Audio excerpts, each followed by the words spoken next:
Guys, সবাই কেমন আছেন? আজকে রাতের বেলা রান্না করব বাইন মাছ। বাইন মাছ রান্না করব। তাই আগে আমি মাছটা ভাজি করে নিলাম।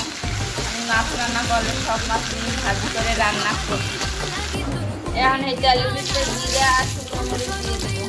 আদা বাটা দিয়ে দিলাম, জিরা বাটাটা দিয়ে দিলাম, আর একটু জল দিয়ে দিলাম। এর ভিতরে একটু তেজপাতা দিয়ে দিলাম, হলুদের গুঁড়ো দিয়ে দেবো একটু। এবার মরিচের গুঁড়ো দিয়ে দেবো, আমরা ঝাল খাই তাই আর মরিচের গুঁড়ো দিয়ে দিলাম।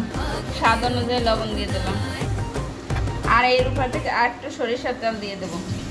এবার মশলাটা ভালো মতো কষাই নেব। মশলাটা কষানো শেষ। এবার ওই বাইন মাছগুলো আর এই যে রয়না মাছগুলো, কোন দেশে কী বলে জামা, 4টে রয়না মাছ ছিল, তাও দিয়ে দিলাম। মাছের সাথে একসাথে রান্না করবো। অল্প একটু জল দিয়ে দেবো।